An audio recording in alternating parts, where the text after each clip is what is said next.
The morning mist clung to the rolling hills of Nebraska Territory like a shroud, and Margaret O'Brien stood at the window of the Riverside Inn, watching the sun struggle to break through the gray October sky of 1883. At 26, she had the kind of quiet beauty that spoke of inner strength rather than vanity. Auburn hair pulled back in a simple bun, green eyes that had seen too much disappointment but still held traces of hope, and hands that bore the calluses of honest work. Behind her, the cruel laughter of the town's matrons echoed through the parlor like the cawing of crows. Mrs. Prudence Whitmore, the banker's wife and self-appointed arbiter of social standing in Cedar Falls, was holding court with her usual audience of women who had nothing better to do than dissect the misfortunes of others. "Can you imagine?" Mrs. Whitmore was saying, her voice dripping with false sympathy. "Poor Margaret, 36 years old." 26, Margaret corrected quietly, not turning from the window. 26. Then, Mrs. Whitmore continued without missing a beat, and still unmarried. All those years of taking care of her sickly mother, and now what does she have to show for it? No husband, no children, no prospects. The doctor in Omaha was quite clear about her condition. Margaret's hands tightened on the windowsill. The visit to the specialist in Omaha had been her last desperate attempt to understand why, despite her mother's fervent prayers and expensive tonics, she had never shown any signs of being able to bear children. Dr. Henderson had been clinical in his assessment. Severe scarring from childhood fever would make pregnancy impossible. The news had devastated her mother more than Margaret herself, who had long suspected the truth. "I have an idea," announced Mrs. Beatrice Thornton, the mayor's wife, her voice taking on the tone of someone who believed herself particularly clever. "You know that advertisement in the territorial paper? The one from the cowboy up in Hope Valley looking for a wife?" Several of the women nodded, having gossiped extensively about Caleb Morgan's repeated attempts to find a bride through correspondence. 3 women had already traveled to his remote ranch and returned within weeks, each one declaring the isolation unbearable and the man impossible. "What if we sent Margaret?" Mrs. Thornton continued. Her suggestion met with shocked gasps and nervous giggles. "Think about it, she needs a husband. And he's so desperate for a wife he's willing to pay travel expenses for any woman brave enough to try. It would solve both their problems." "Beatrice," Mrs. Whitmore exclaimed, though her eyes gleamed with malicious interest, "you can't be serious. The poor man is looking for a wife who can give him children and help build a family. Margaret can't." "Well, you know, exactly my point," Mrs. Thornton replied with satisfaction. "When she can't produce children, he'll send her back just like all the others. But at least she'll have had an adventure, and we'll have done our Christian duty by helping her find a husband, however temporarily." Margaret finally turned from the window, her face pale but composed. "I can hear every word you're saying." The women had the grace to look embarrassed, but Mrs. Whitmore recovered quickly. "Oh, Margaret, dear, we were just trying to think of ways to help. You know how concerned we all are about your situation." "My situation," Margaret repeated carefully, "is that I'm a woman of 26 with a small inheritance from my mother, a useful education, and the ability to support myself through honest work. I fail to see why that requires your concern or your charity." "But surely you want a husband," Mrs. Thornton pressed. "Every woman wants a family." Margaret looked around at these women, who had spent their entire adult lives defining themselves through their relationships to men and their ability to produce children. She had once wanted those things desperately, but grief and acceptance had taught her that there were other ways to build a meaningful life. "Perhaps," she said slowly, "but not badly enough to deceive a man about my capabilities or to become the subject of your entertainment." But even as she spoke the words, Margaret found herself thinking about the advertisement she had indeed seen in the territorial paper. Caleb Morgan, rancher, seeking correspondence with woman of good character interested in marriage and frontier life, must be willing to work hard and live simply. Prefer someone with experience caring for others. References required.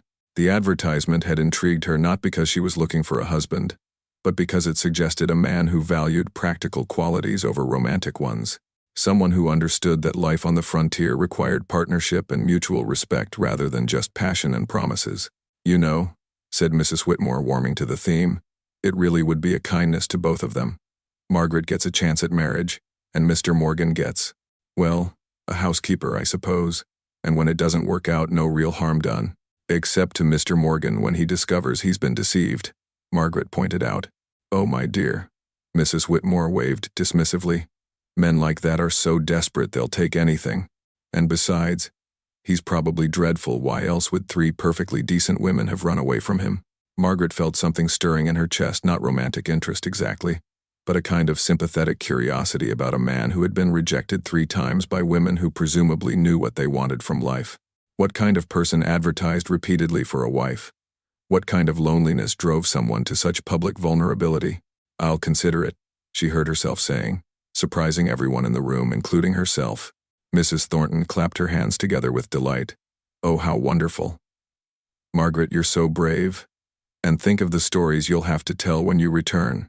"If I return," Margaret said quietly. That evening, alone in her small rented room above the millinery shop where she worked, Margaret sat at her writing desk with pen and paper before her. She had been composing letters in her head all day, trying to find words that would be honest without being either pathetic or completely discouraging. She had decided to write to Caleb Morgan not because of the women's cruel scheme, but because something about his situation resonated with her own. They were both, it seemed, people who had been disappointed by conventional expectations and were looking for something different, though perhaps neither of them quite knew what that something was. "Dear Mr. Morgan," she finally wrote, "I have seen your advertisement in the Territorial Gazette and am writing to inquire about your interest in correspondence. I am 26 years old, educated, and experienced in housekeeping, cooking, and caring for others. I have recently lost my mother after several years of nursing her through a lengthy illness, and find myself at a crossroads regarding my future. I should be honest with you from the beginning about my circumstances. I have a small inheritance that provides me with independence, but I have been advised by medical professionals that I will likely never bear children. If you are seeking a wife primarily for the purpose of raising a large family, then I am not suitable for your needs.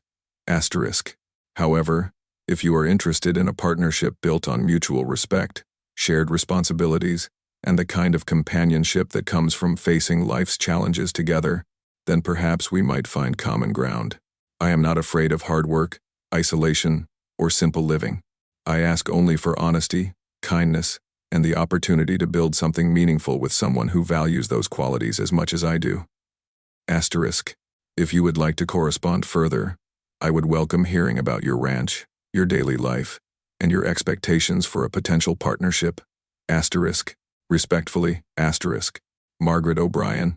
She sealed the letter before she could change her mind, knowing that if she waited until morning, she would probably lose her nerve entirely. The women of Cedar Falls expected her to deceive Caleb Morgan about her condition, to take advantage of his desperation and their cruel amusement. Instead, she had chosen to offer him something that might be more valuable than fertility, complete honesty, and the possibility of genuine partnership. Whether he would see it that way remained to be discovered. 2 weeks later, Margaret was surprised to receive a response that was both longer and more thoughtful than she had expected. Caleb Morgan wrote in a clear, educated hand that suggested more learning than she had anticipated from a frontier rancher. "Dear Miss O'Brien, thank you for your honest and thoughtful letter. I appreciate your directness about your circumstances, as it allows me to respond with equal honesty about mine. You are correct that I have been seeking a wife to help build a family, but perhaps not in the way you might assume.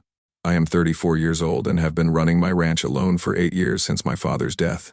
The isolation has been challenging, but more than that, I have come to understand that a ranch is not just a business, it is a community, even if that community consists of only 2 people. I have livestock that requires daily care, land that needs constant attention, and a house that feels more like a shelter than a home.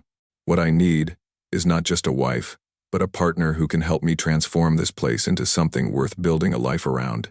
As for children, I confess that I had hoped for them, but I have learned that children come in many forms. There are orphaned children in need of homes, and there are ways to build family beyond biological relationships. If you are willing to consider such possibilities, then your medical condition need not be an obstacle to a meaningful partnership. My ranch sits in a valley 20 miles north of the nearest town. The work is hard, the winters are harsh, and the social isolation can be overwhelming for someone accustomed to town life. 3 women have already discovered that they prefer the amenities of civilization to the challenges of frontier living. I will not think less of you if you make the same choice. However, If you are genuinely interested in seeing whether we might build something together, I would welcome a visit of sufficient length for both of us to make an informed decision. I can provide references from neighbors and the banker in Hope Valley, and I would expect the same from you. Asterisk. The ranch has a separate guest cabin that would allow you complete privacy and independence during any visit. I seek a wife, not a servant, and any woman who comes here does so as an equal partner in whatever we might build together. Asterisk. If you decide to visit, I will provide travel funds and ask only that you plan to stay long enough for both of us to move beyond politeness and see whether we can work together honestly. Asterisk. I hope this letter does not seem too forward. Frontier life has taught me that time is precious and honesty is more valuable than pretty words. Asterisk. Respectfully. Asterisk. Caleb Morgan. Margaret read the letter 3 times before setting it aside, surprised by the intelligence and consideration it revealed. This was not the desperate, uncouth cowboy the women of Cedar Falls had imagined, but a man who seemed to understand exactly what he was looking for and why. More importantly, his response to her admission about children had been neither dismissive nor falsely reassuring. He had acknowledged her honesty and responded with practical alternatives that suggested a maturity she had not expected to find in someone seeking a wife through newspaper advertisements. Over the next month, Margaret and Caleb exchanged 4 more letters, each one revealing more about their characters and expectations. Caleb wrote about his daily routines, his struggles with cattle thieves and harsh weather, and his gradual transformation of his father's failing homestead into a profitable ranch. Margaret shared her experiences caring for her mother, her work at the millinery shop, and her observations about the kind of marriage partnerships she had witnessed in Cedar Falls. By the time she received his invitation to visit Hope Valley for 2 weeks in November, Margaret had made her decision. She would go not because the women of Cedar Falls expected her to fail, but because she had glimpsed the possibility of a life that might be more fulfilling than anything she could build alone. The journey to Hope Valley took 2 days by train and stagecoach, through country that grew progressively more wild and beautiful as civilization fell away behind her. Margaret had traveled little in her life, and she found herself enchanted by the vast skies and rolling grasslands that seemed to stretch endlessly in all directions. The stagecoach driver, a grizzled man named Pete who had been running mail and passengers through this territory for 15 years, proved to be a font of information about the area and its inhabitants. "You heading to the Morgan place?" he asked when Margaret mentioned her destination. "Good man, Caleb. Lost his pa when he was just a kid, but he's built that spread into something fine. Quiet fellow, keeps to himself mostly, but fair in his dealings and always ready to help a neighbor." "What about the women who visited him before?" Margaret asked, trying to sound casual. Pete snorted with amusement. "City ladies, every one of them. Came out expecting some kind of fairy tale and found out that ranch life ain't all sunsets and wildflowers. First one lasted 3 days before she started crying for her mama. Second one made it 2 weeks but spent most of it complaining about the wind. Third one was from back east lasted longest, near a month. But she kept trying to change everything about the place instead of working with what was there." "And what's there?" Margaret asked. "Good land, good man, and the kind of peace you can't find in town," Pete replied. "But it takes a special kind of woman to appreciate those things. You strike me as different from the others, though. Got a practical look about you." As the stagecoach topped a rise and Hope Valley spread out below them, Margaret caught her first glimpse of what might become her new home. The valley was wider and more beautiful than she had imagined, with a clear stream running through its center and hills that rolled away toward distant mountains. Caleb's ranch building sat nestled against a grove of cottonwood trees, their weathered wood blending naturally with the landscape. "There's your destination," Pete announced. "And there's your host." Margaret looked toward the ranch house and saw a tall figure emerge from the barn, shading his eyes against the afternoon sun as he watched their approach. Even at a distance, she could see that Caleb Morgan carried himself with the easy confidence of someone comfortable in his own domain. As the stagecoach pulled up to the ranch house, Margaret felt her heart begin to race with a mixture of anticipation and anxiety. This was the moment when all their careful correspondence would either prove to have been accurate or reveal itself as an elaborate exercise in mutual self-deception. Caleb approached the stagecoach with long, unhurried strides, and Margaret got her first clear look at the man she had been writing to for 6 weeks. He was taller than she had expected, probably 6 feet or more, with the kind of lean strength that came from physical work. His brown hair was sun-streaked and slightly too long, and his face was weathered but kind, with blue eyes that seemed to take in everything without judgment. "Miss O'Brien," he said, removing his hat as Pete helped her down from the coach. "Welcome to Hope Valley." His voice was exactly as she had imagined it from his letters, calm, measured, and touched with what might have been nervousness. "Mr. Morgan," she replied, accepting his offered hand. "Thank you for having me." The brief contact of their hands was unremarkable except for its complete lack of awkwardness. Margaret had expected to feel either immediate attraction or instant disappointment, but instead she felt something more subtle, a sense of recognition, as if she were meeting someone she had known for years rather than a stranger. "I'll help you get settled," Caleb said, retrieving her bags from the stagecoach. "The guest cabin is just over there, and I thought you might like to rest before dinner." As Pete drove away with a cheerful wave, Margaret found herself alone with Caleb Morgan in the vast silence of Hope Valley. The moment felt both momentous and completely natural, as if this had always been where she was meant to be. The guest cabin that Caleb showed Margaret to was small but immaculately maintained, with a comfortable bed, a writing desk, and a small stove for heating. More importantly, it was clearly set up for genuine independence. There was food in the pantry, firewood stacked neatly beside the door, and everything needed for someone to live comfortably without assistance. "I'll leave you to get settled," Caleb said after showing her around the space. "When you're ready, come over to the main house and I'll show you the rest of the ranch. No hurry, we've got 2 weeks to cover everything." Margaret appreciated his restraint. Another man might have hovered, anxious to make an impression or to begin the process of evaluation immediately. Instead, Caleb seemed to understand that she needed time to adjust to her new surroundings and to process the reality of being here. After unpacking her few belongings and changing from her travel clothes into a practical work dress, Margaret made her way to the main house. The building was larger than it had appeared from a distance, with a wide front porch and windows that had been positioned to capture both morning and evening light. She found Caleb in the kitchen, preparing what appeared to be a simple but substantial meal. The room was clean and well organized, but it had the practical efficiency of a space used by someone who cooked out of necessity rather than pleasure. "I hope you don't mind plain cooking," Caleb said, looking up from the stove. "I manage the basics, but I'm not much for fancy preparations." "I prefer simple food," Margaret replied honestly. "May I help?" "If you'd like. I was just making stew and biscuits, nothing complicated."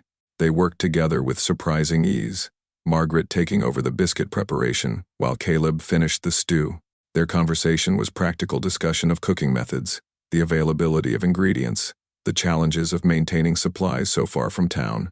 But underneath the mundane topics, Margaret sensed they were both evaluating how well they functioned as a team. "Tell me about your day," Margaret said as they sat down to eat. "What does a typical day look like here?" Caleb described his routine with the kind of detail that suggested he had given serious thought to how a wife might fit into his established patterns. He rose before dawn to tend the animals, spent his morning dealing with whatever maintenance or improvement projects the ranch required, devoted his afternoon to checking fences and managing the cattle, and used his evenings for bookkeeping and planning. "It's repetitive," he admitted, "but there's always something that needs attention. The work is never really finished, but it's satisfying in a way that's hard to explain to someone who's never done it." "It sounds like caring for my mother," Margaret said thoughtfully. The tasks were always the same: feeding, cleaning, medication, comfort, but each day brought its own challenges and small victories. Caleb nodded, understanding immediately what she meant. "Exactly. And like caring for a person, caring for land and animals creates a relationship. You learn what works, what doesn't, and how to adapt to changing circumstances." Over the next several days, Caleb introduced Margaret to every aspect of ranch life with patient thoroughness. She learned to milk cows, collect eggs, and assist with feeding the livestock. She helped with mending fences, organizing the barn, and maintaining the equipment that kept the operation running smoothly.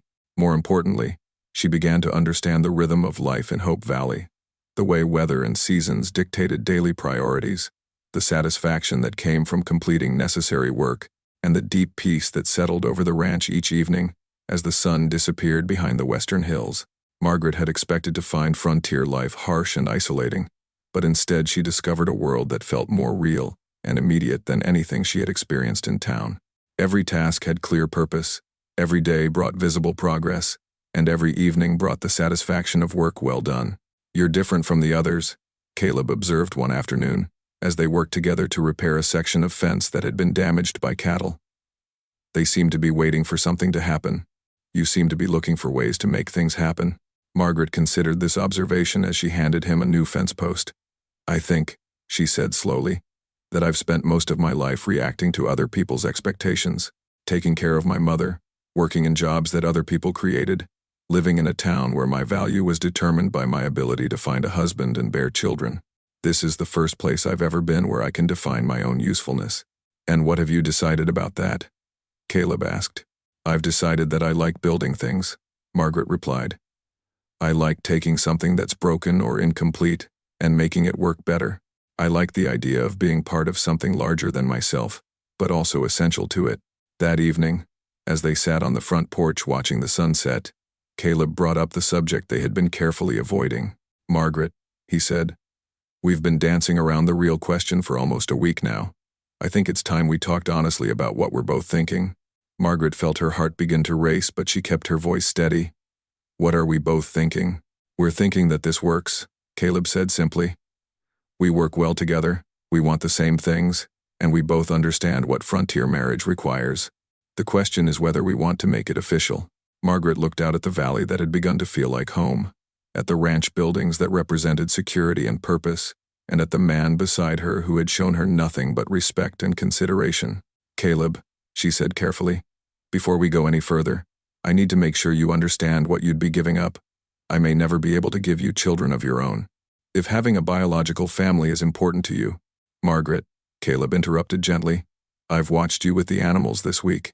I've seen how you gentle the skittish horses, how you coax the chickens to trust you, how you've turned my practical barn cats into pets. You have a gift for nurturing that has nothing to do with biology. He paused, looking out at the sunset. And there are other ways to build a family. The territorial orphanage in Omaha is always looking for families willing to take in children who need homes. If we decide that's something we want, that's something we can pursue together. Margaret felt tears prick her eyes at his matter-of-fact acceptance of what she had considered her greatest failing. You would really be willing to do that? To take in other people's children? I'd be willing to take in our children, Caleb corrected. Because any child we chose to raise together would be ours, regardless of how they came to us. 2 days before Margaret was scheduled to return to Cedar Falls, Caleb made his proposal in the most practical setting imaginable, while they were mucking out horse stalls in the barn. Margaret had learned that Caleb Morgan was not a man given to romantic gestures, but he was someone who chose his moments for maximum honesty. Margaret, he said, setting down his pitchfork and turning to face her directly.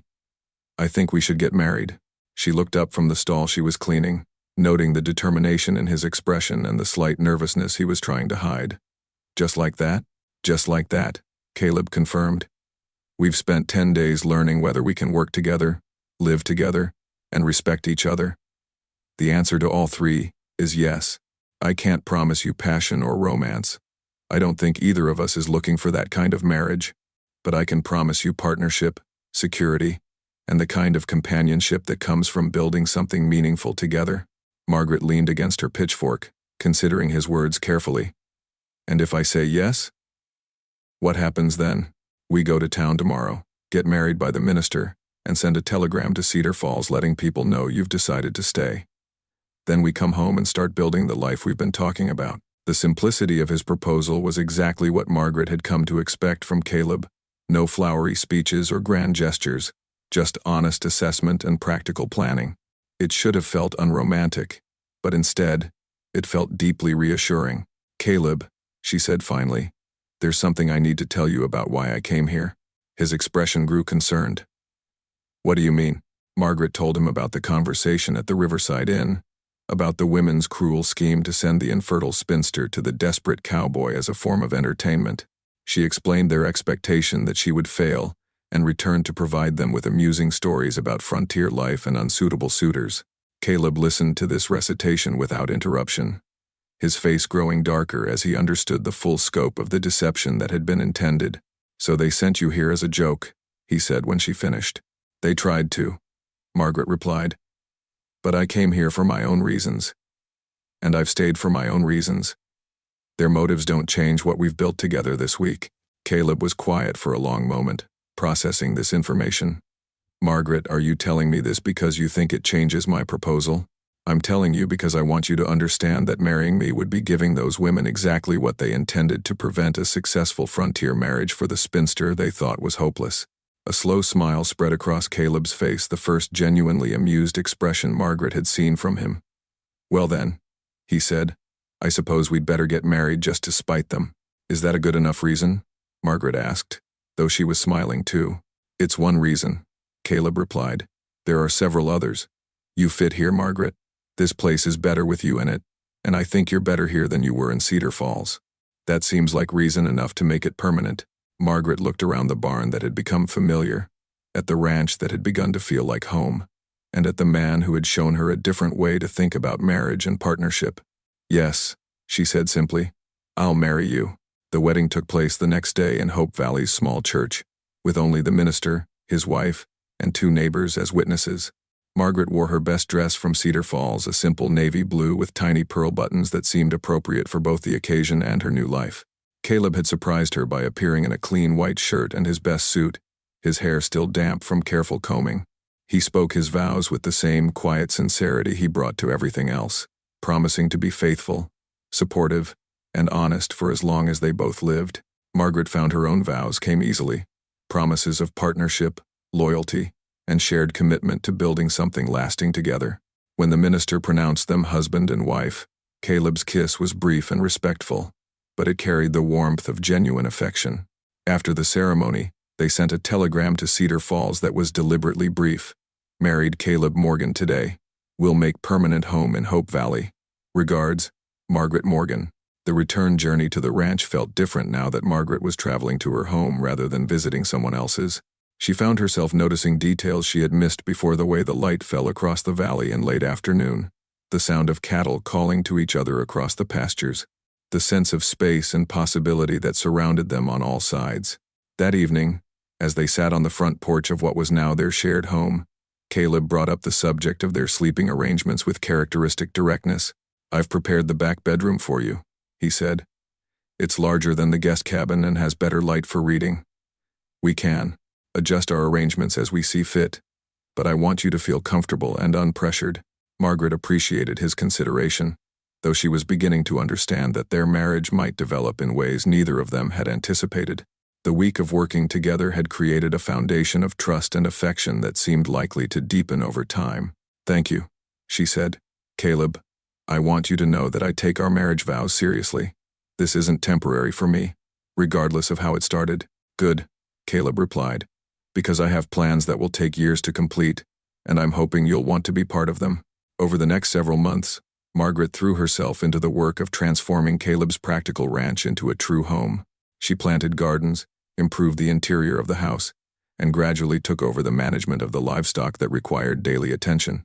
More importantly, she and Caleb developed the kind of partnership they had both envisioned, working together during the day, sharing meals and conversation in the evening, and gradually building the trust and intimacy that came from facing challenges together. It was during a particularly difficult winter storm that Margaret first understood how completely her life had changed. The blizzard struck Hope Valley in early February with a ferocity that caught even experienced ranchers off guard. For 3 days, wind howled across the prairie with enough force to drive snow through the smallest gaps in the ranch buildings, and temperatures dropped so low that water froze solid within minutes of being drawn from the well.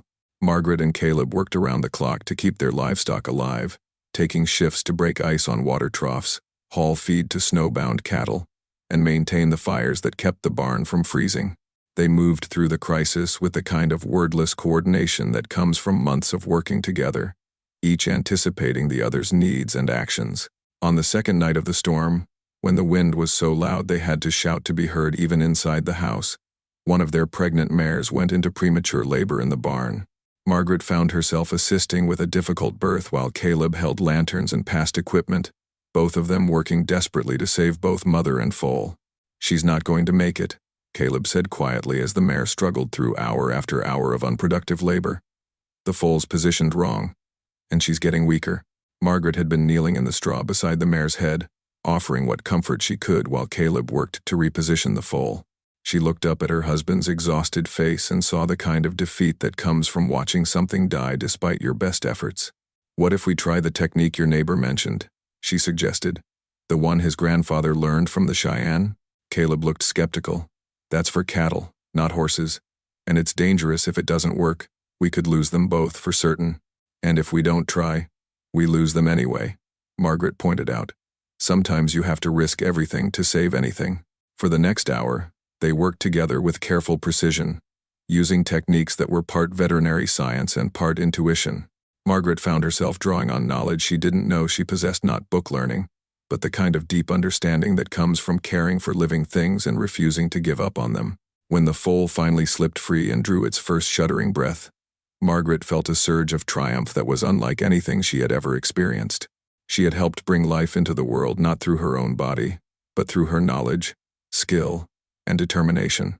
Look at that, Caleb said softly, watching the newborn foal struggle to its feet with its mother's encouragement. You saved them both. Margaret looked down at her hands, covered with birth fluids and straw, and realized that she had never felt more useful or more fulfilled. We saved them, she corrected. I couldn't have done it alone. As spring arrived and the ranch emerged from winter's grip, Margaret and Caleb received their first visitors since their marriage, an unexpected delegation from Cedar Falls that included Mrs. Whitmore, Mrs. Thornton, and 2 other women who had been part of the original conspiracy. They arrived unannounced on a warm April afternoon, clearly expecting to find Margaret either gone or miserable. Instead, they found her working in an extensive vegetable garden while Caleb repaired a section of fence nearby. Margaret, Mrs. Whitmore called out, her voice carrying false warmth and obvious curiosity. What a surprise to find you still here.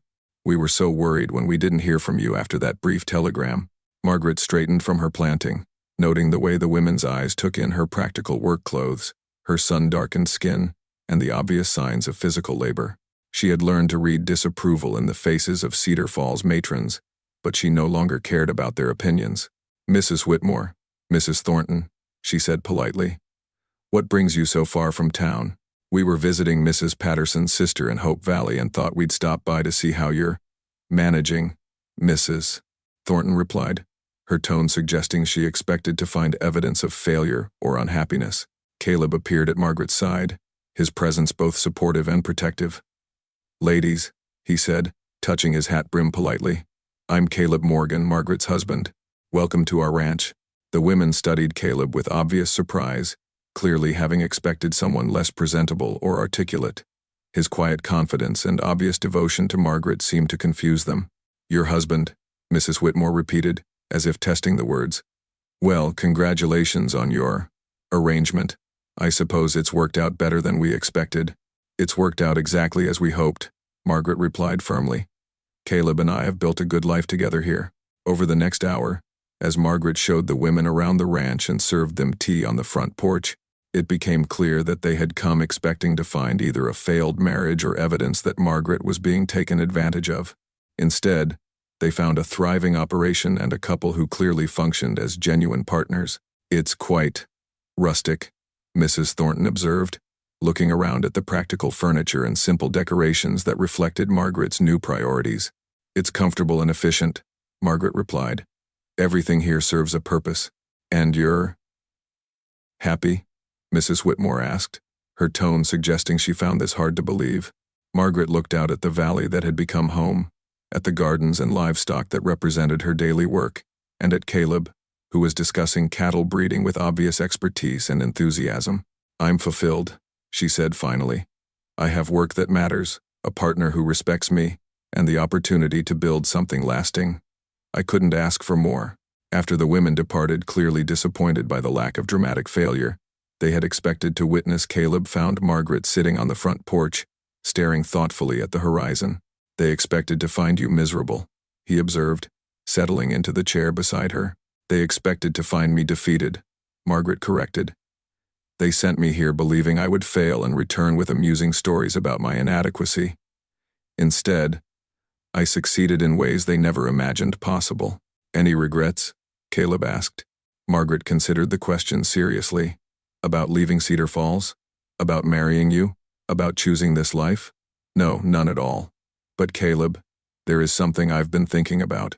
Something we discussed when we first talked about marriage. The children, Caleb said, understanding immediately. The children, Margaret confirmed. I've been corresponding with the territorial orphanage in Omaha. There are so many children there who need homes, and I think we might be ready to consider adding to our family." Caleb's face lit up with genuine enthusiasm. "What did you have in mind?" "There's a boy, 8 years old, named Tommy. His parents died in a wagon accident last year, and he's been at the orphanage ever since. They describe him as intelligent but difficult. He's run away 3 times trying to find his way back to his family's homestead." Margaret pulled a letter from her apron pocket. "And there's a girl, 6 years old, named Sarah. She's been there since she was a baby, and they say she's bright but shy, especially around men." 2 children, Caleb mused. "That's a big change." "It is," Margaret agreed. "But Caleb, this ranch could support a larger family, and I think we could give these children something they need, not just a home, but the kind of stability that comes from being truly wanted." Over the next several weeks, Margaret and Caleb exchanged letters with the orphanage, providing references and details about their home and their ability to care for children. The process was thorough and sometimes intrusive, but Margaret appreciated the diligence with which the institution evaluated potential families. In late June, they made the journey to Omaha to meet Tommy and Sarah, a trip that would determine whether their small family of 2 might become a family of 4. The territorial orphanage was a large, austere building that tried to maintain cleanliness and order for nearly 100 children with insufficient resources and too few staff. Margaret and Caleb were met by Mrs. Elizabeth Hartwell, the head matron, who had the kind of practical efficiency that Margaret recognized from her own experience managing difficult circumstances. "Mr. and Mrs. Morgan," Mrs. Hartwell said, leading them through corridors lined with dormitory rooms. "I want you to understand that Tommy and Sarah are good children, but they've both experienced significant trauma. Tommy still grieves for his parents and struggles with authority. Sarah has never known a real family and may have difficulty trusting adults, especially men." She paused outside a classroom where they could see children working at long tables. "We don't usually recommend placing 2 children simultaneously, especially children who aren't siblings. But in this case, Tommy and Sarah have formed a bond. He protects her, and she seems to calm his more difficult behaviors." Margaret watched through the window as a thin boy with dark hair bent over a slate, helping a smaller girl with light brown braids solve what appeared to be an arithmetic problem. Even without being told, she would have identified them as Tommy and Sarah by the way they positioned themselves. The boy alert and protective, the girl quiet but attentive. "They look after each other," Caleb observed. "Yes," Mrs. Hartwell replied. "We think that's part of why Tommy keeps running away. He's trying to find a place where he can take care of Sarah properly. He feels responsible for her welfare." When they were introduced to the children, Margaret was struck by how carefully both Tommy and Sarah evaluated their potential parents. Tommy's questions were direct and practical. What kind of work would he be expected to do? Would there be school? Would he and Sarah be allowed to stay together? Sarah said little, but her eyes never left Margaret's face, as if she were trying to determine whether this woman could be trusted with her friendship with Tommy. "Would you like to see where we live?" Margaret asked after they had talked for nearly an hour. "We brought photographs of the ranch." The pictures she showed them captured Hope Valley in all its vast beauty. The ranch buildings nestled against the hills, cattle grazing in green pastures, and the wide sky that promised freedom and possibility. But what seemed to capture the children's attention most was a photograph of Margaret and Caleb working together to repair a fence, their easy cooperation visible even in the still image. "Is it always just the 2 of you?" Tommy asked. "Right now, yes," Caleb replied. "But we're hoping that might change. We're looking for children who want to be part of building something good and lasting." "What would happen if we didn't like it?" Sarah asked quietly, the first full sentence she had spoken. Margaret knelt down to Sarah's eye level. "Then we would work together to figure out what was wrong and how to fix it. But Sarah, I want you to understand something. If you come to live with us, it wouldn't be temporary. We would be your family, and you would be ours, forever. That's not something we would give up on easily." Over the next 3 days, Margaret and Caleb spent time with Tommy and Sarah both individually and together, gradually building the trust necessary for such a momentous decision. They took the children on walks through Omaha, shared meals, and answered countless questions about ranch life, education, and what would be expected of them. On their final day, Tommy pulled Margaret aside for a private conversation. "Mrs. Morgan," he said with the seriousness of someone much older than his 8 years. I need to know that you understand about Sarah. What about Sarah? Margaret asked gently. She's never had a real mother, Tommy explained. The ladies here are nice, but they're too busy to pay attention to just one child. Sarah needs someone who will notice when she's scared or happy or confused. She needs someone who will teach her things and help her learn to trust people. Margaret felt her heart contract with sympathy for this boy who carried such heavy responsibility for someone else's welfare. Tommy, what do you need? I need to know that we'll stay together, he said simply. Sarah's the only family I have left, and I'm the only family she's ever had. If something happens, and you can only keep one of us. Tommy, Margaret interrupted gently, if we become a family, then we all stay together. That's what families do. You don't stop being Sarah's big brother just because Caleb and I become your parents. You just get more people to help you take care of her. The relief in Tommy's eyes was almost heartbreaking. You really mean that? I really mean that, Margaret confirmed. In fact, I was hoping you'd help us learn how to be good parents to both of you. When Margaret and Caleb departed from Omaha, they carried with them 2 small children, a few battered belongings, and the awesome responsibility of transforming their quiet partnership into a real family. The journey back to Hope Valley was filled with nervous excitement as Tommy peppered them with questions about ranch life and Sarah gradually began to relax enough to show her natural curiosity. Will I have my own horse? Tommy asked for perhaps the 10th time. You'll have to earn the right to handle horses, Caleb replied patiently. But yes, eventually you'll have your own horse and the responsibility that goes with caring for it. What about me? Sarah asked quietly. You too, Margaret assured her.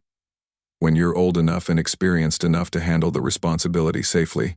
As the familiar landscape of Hope Valley came into view, Margaret felt a sense of completion she had never expected to experience.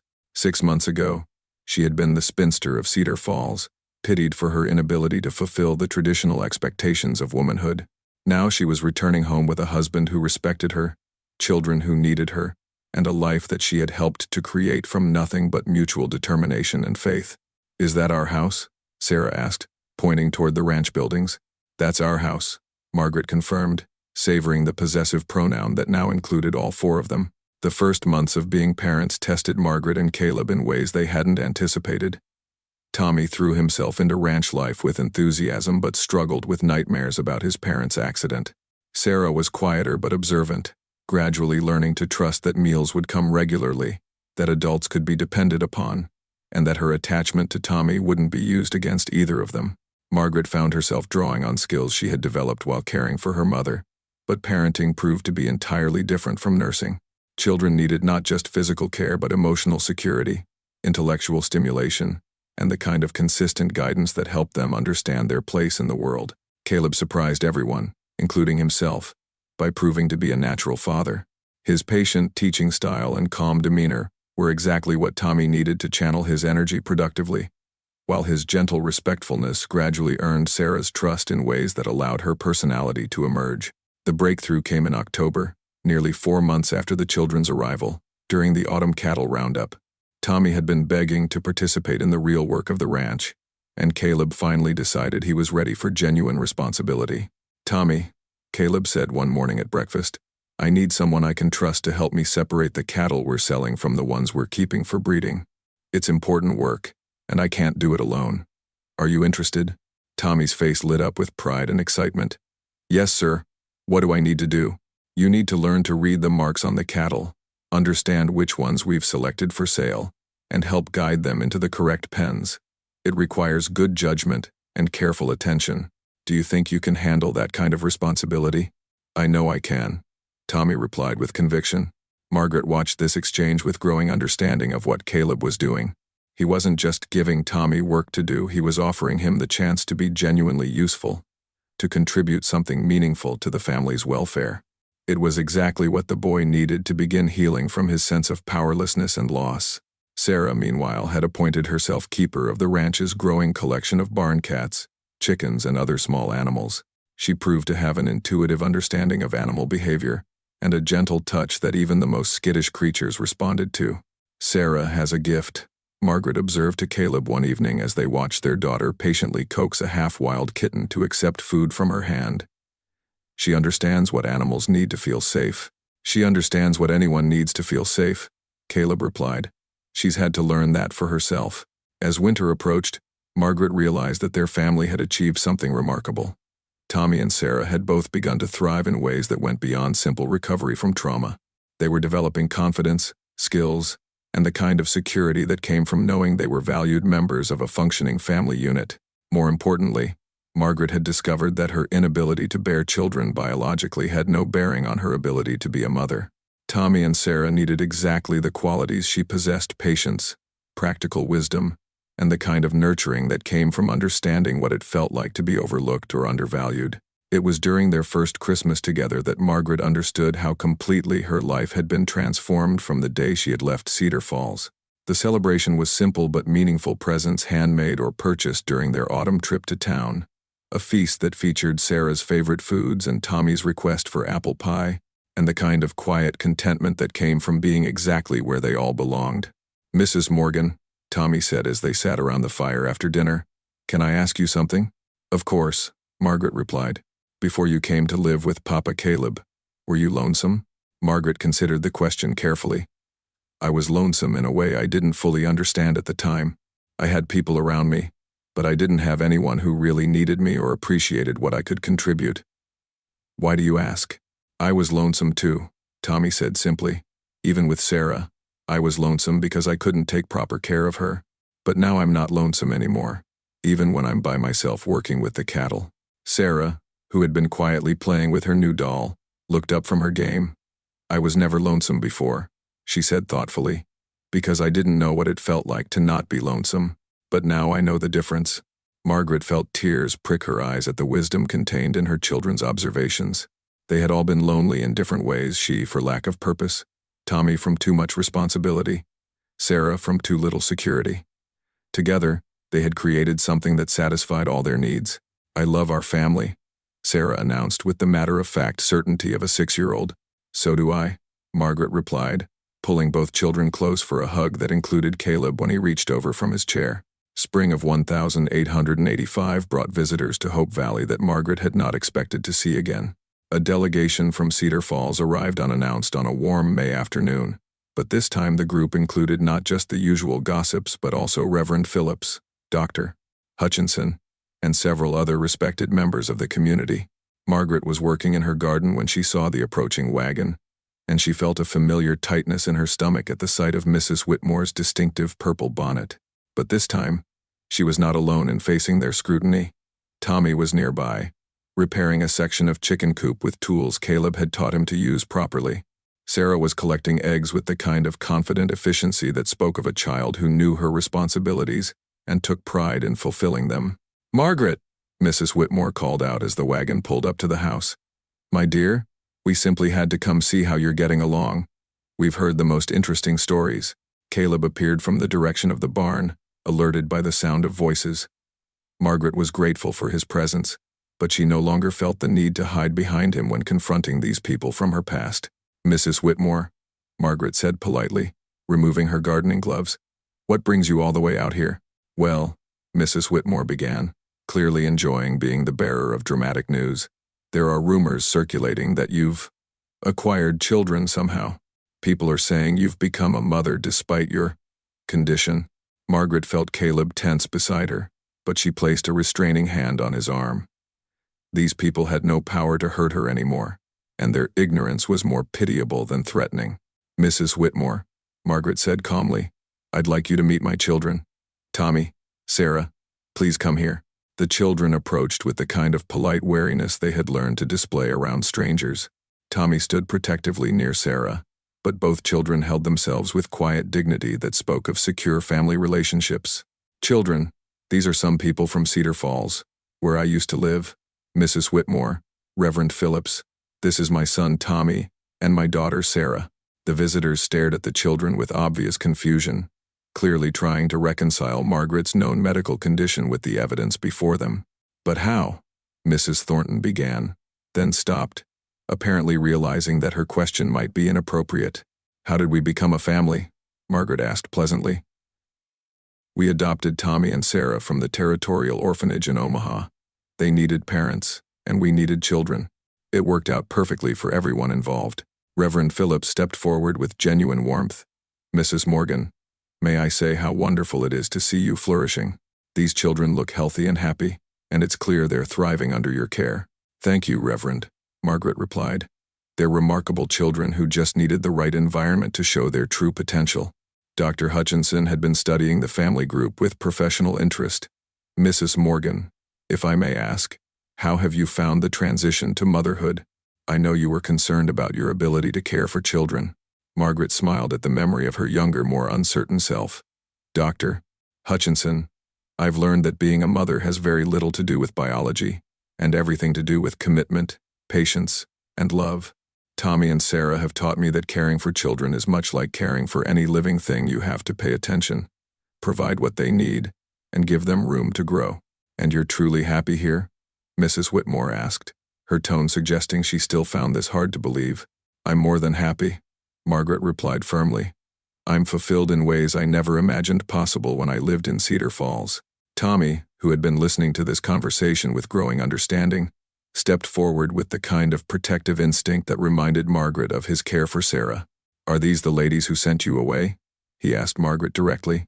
The blunt question created an uncomfortable silence among the visitors, but Margaret answered honestly.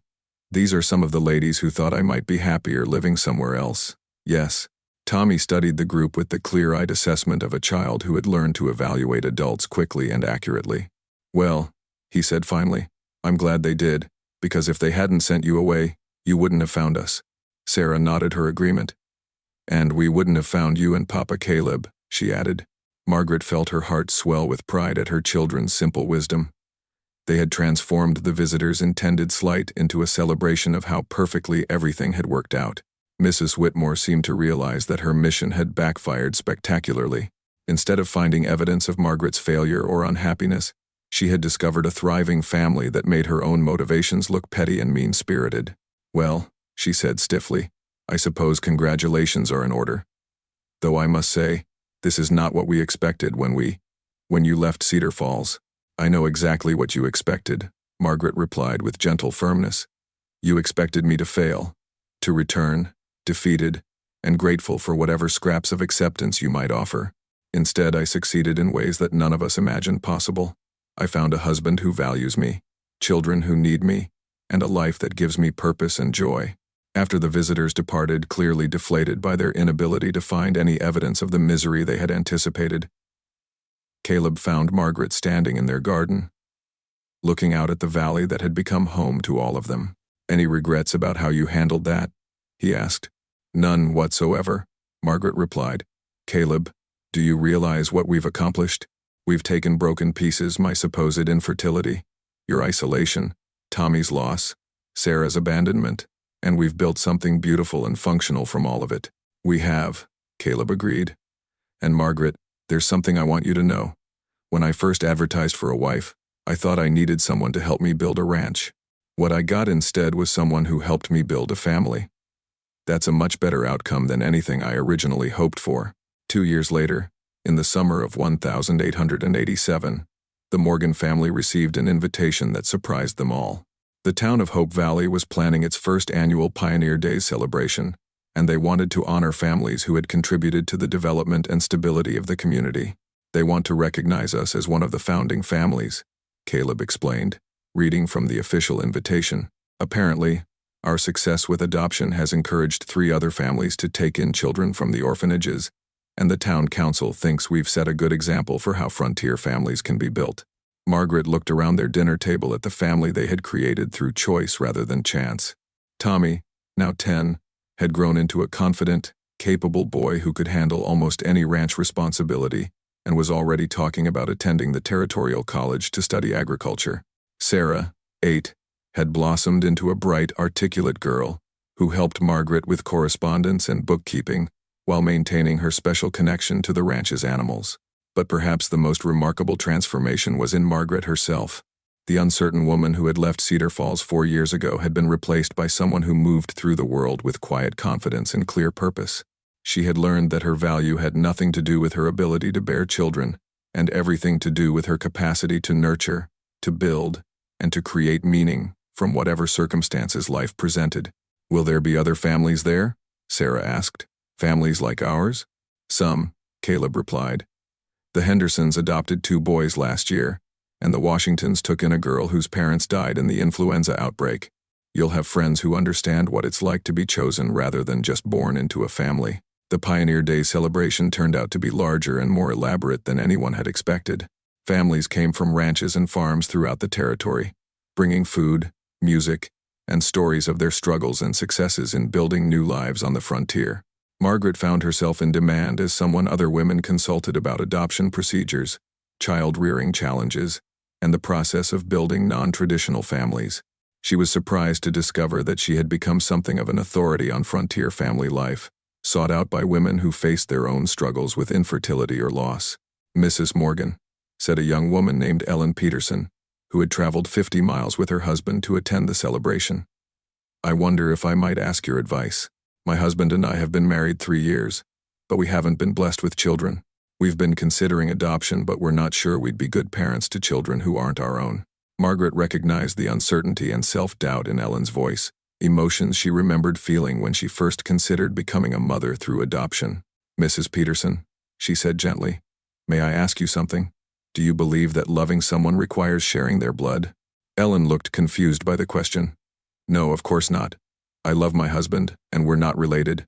Then why would loving a child be any different?" Margaret asked. "Tommy and Sarah are mine not because I gave birth to them, but because I choose them every day, just as they choose me. That kind of love is just as real and just as powerful as any other kind." During the celebration's formal ceremonies, Margaret was asked to speak about her experience building a frontier family through adoption. She stood before the assembled crowd with Tommy and Sarah beside her, and Caleb providing steady support from the audience. "4 years ago," she began, "I came to Hope Valley believing I was broken because I couldn't have children the traditional way. What I discovered was that there are many ways to become a mother, many ways to build a family, and many ways to create the kind of love that lasts a lifetime." She gestured toward Tommy and Sarah, who stood beside her with quiet pride. "These children didn't need me to give birth to them. They needed me to give them security, guidance, and the opportunity to grow into the remarkable people they were always meant to be. In return, they've given me the joy of watching them discover their own capabilities and the satisfaction of knowing I've contributed something meaningful to their lives." Margaret paused, looking out at the audience of frontier families who had all struggled in their own ways to build something lasting from difficult circumstances. "I've learned that families are not accidents of biology but acts of choice and commitment. Every day, we choose to love each other, to support each other, and to work together toward common goals. That's what makes us a family, not blood, but dedication to each other's welfare and happiness." The applause that followed her speech was warm and sustained, but what meant more to Margaret was the sight of other women nodding with understanding, and several couples having intense conversations about possibilities they might not have considered before. After the formal ceremonies concluded and the evening dancing began, Margaret found herself sitting on the steps of the community hall, watching Tommy dance with Sarah while Caleb discussed cattle breeding with neighboring ranchers. "Mrs. Morgan?" A familiar voice spoke behind her, and Margaret turned to see Mrs. Ellen Peterson approaching with obvious nervousness.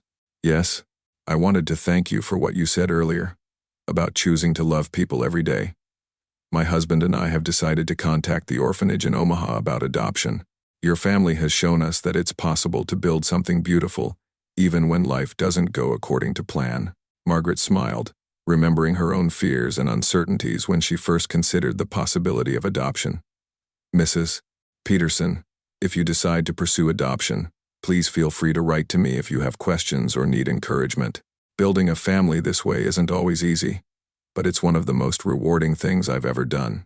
As the evening wound down and the Morgan family prepared for the journey home, Margaret reflected on how completely her life had been transformed from the day she left Cedar Falls. She had begun as someone other people pitied, someone whose value was measured by her failure to fulfill traditional expectations. She was ending as someone other people consulted, someone whose experience had become valuable to others facing similar challenges. 5 years after the Pioneer Days celebration, in the spring of 1892, Margaret Morgan stood in the garden behind her house, watching her 15-year-old son Tommy help her 13-year-old daughter Sarah plant their annual vegetable garden.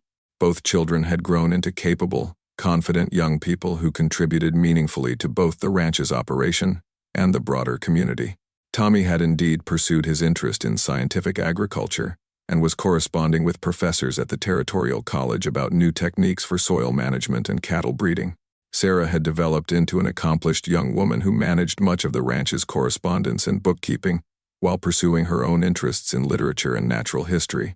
But perhaps the most remarkable development had been the transformation of Hope Valley itself into a community known throughout the territory for its progressive approaches to family building and child welfare. 7 families in the area had adopted children from various orphanages, creating a network of support and understanding that made adoption seem natural rather than unusual. Margaret had become an unofficial consultant for families considering adoption, and she regularly corresponded with women from across the territory who sought advice about building non-traditional families. Her letter writing had evolved into a kind of informal ministry that provided practical guidance and emotional support to people facing circumstances similar to her own. "Mama," Sarah called from across the garden. "There's a wagon coming up the drive." Margaret looked toward the road and saw an unfamiliar vehicle approaching, a well-maintained wagon pulled by 2 good horses and carrying what appeared to be a family. As they drew closer, she could see a man and woman in the front seat, with several children visible in the back. The wagon pulled up near the house, and the man jumped down to help his wife descend. They were clearly travelers, dusty from the road, but well-dressed enough to suggest they weren't destitute migrants. "Mrs. Morgan," the man called out, "I'm Samuel Richardson, and this is my wife Mary. We've traveled from Kansas specifically to meet you." Margaret walked toward the wagon, curious about what might have brought strangers such a long distance to see her. "Mr. and Mrs. Richardson, welcome to Hope Valley. What can I do for you?" Mary Richardson stepped forward, her face showing both exhaustion and excitement. "Mrs. Morgan, we've heard about your family and the work you've done with adoption. We have 4 children of our own, but we've recently learned about 3 siblings in Kansas City whose parents died in a factory accident. The authorities are planning to separate them and place them in different institutions." She paused, clearly emotional about what she was describing. "These children, ages 6, 8, and 10, have already lost everything. We can't bear the thought of them losing each other too. But we've never considered adoption before, and we don't know how to begin." Margaret felt a familiar tug of sympathy for both the children in need and the adults who wanted to help them. "Mrs. Richardson, why don't you tell me more about these children and what you're hoping to accomplish?" Over the next several hours, as the Richardson family shared a meal with the Morgans and discussed their situation in detail, Margaret found herself providing the kind of guidance and encouragement she had offered to dozens of families over the years. But this case was particularly poignant because it involved keeping siblings together, something she understood was crucial for children who had already experienced significant loss. "The challenge," Samuel Richardson explained, "is that we live in a small farming community where adoption is virtually unknown. People don't understand why we would want to take in children who aren't our own, and they're concerned about the additional financial burden. And the legal requirements seem overwhelming," Mary added. "We don't know how to navigate the bureaucracy or how to prove we're suitable parents." Margaret listened to their concerns with complete understanding, remembering her own fears and uncertainties when she first considered adoption. "Mr. and Mrs. Richardson, let me start by saying that what you want to do is not only possible but deeply admirable. Keeping siblings together should be a priority in any adoption situation." She spent the evening providing them with practical advice about dealing with orphanages, legal requirements, and community resistance. More importantly, she shared her own experience of discovering that the capacity to love and nurture children had nothing to do with biological relationships and everything to do with commitment and patience. "Mrs. Morgan," Mary Richardson said as they prepared to retire for the evening, "may I ask you something personal? Do you ever wonder what your life would have been like if you had been able to have biological children?"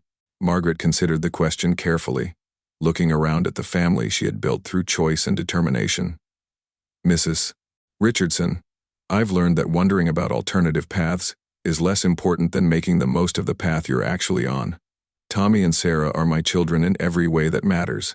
The fact that they came to me through adoption rather than birth doesn't make them less mine or our family less real." The next morning, as the Richardson family prepared to continue their journey to Kansas City, Mary Richardson pulled Margaret aside for a private conversation. "Mrs. Morgan, I want you to know that meeting you has changed how I think about family and parenthood. You've shown us that there are many ways to build something meaningful and lasting." "Mrs. Richardson," Margaret replied, You already knew that, or you wouldn't have traveled all this way to help 3 children who aren't related to you. I've simply confirmed what your heart was already telling you. 6 months later, Margaret received a letter from Mary Richardson that filled her with joy and satisfaction. The Richardson family had successfully adopted all 3 siblings, and the children were thriving in their new home. More importantly, their example had encouraged 2 other families in their community to consider adoption, creating a ripple effect of openness to non-traditional family building. As Margaret shared this news with her own family over dinner that evening, she reflected on the remarkable journey that had brought her from the spinster of Cedar Falls to a woman whose influence extended across the territory. "Mama," Tommy said thoughtfully, "do you think the ladies in Cedar Falls ever realized what they accomplished when they sent you away?" Margaret laughed at the irony contained in her son's question. "Tommy, I doubt they intended to create anything positive, but you're right that their cruelty inadvertently led to something wonderful. Sometimes the worst things people do to us become the foundation for the best things that happen to us. I'm glad they were mean to you," Sarah announced with the matter-of-fact logic of a 13-year-old.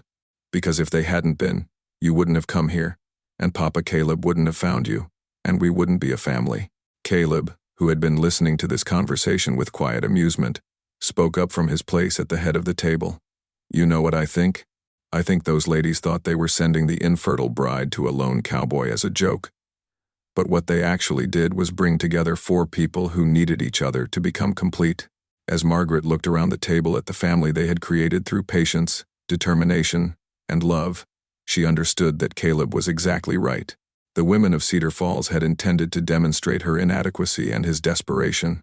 Instead, they had inadvertently created the conditions for a love story that had transformed not just 4 lives but an entire community's understanding of what family could mean.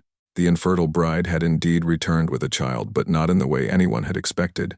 She had returned as a mother who had chosen her children deliberately, a wife who had built a partnership based on mutual respect, and a woman who had discovered that her greatest supposed weakness had actually been her greatest strength. Years later, when people asked Margaret about the secret to building a successful frontier family, she would always give the same answer. Start with honesty about what you can't do, then focus completely on what you can do. Love is not about perfection, it's about choosing each other despite imperfections and finding ways to make those imperfections into strengths. The spinster who had been sent away as a joke had become the matriarch of a family that proved love was not an accident of biology, but an act of daily choice and commitment. And in that transformation, she had found not just personal happiness but a purpose that extended far beyond her own life, to touch countless others who needed to believe that families could be built in many different ways, all of them equally valid and valuable. As the sun set over Hope Valley on that spring evening in 1892, Margaret Morgan sat on her front porch with her husband and children, watching the light fade over the land that had become home to all of them. Somewhere in the distance, cattle called to each other across the pastures, and the sound carried on the wind like a lullaby that spoke of peace, security, and the deep satisfaction that comes from building something lasting with people you have chosen to love. The joke had become a miracle, and the miracle had become a legacy that would influence frontier families for generations to come.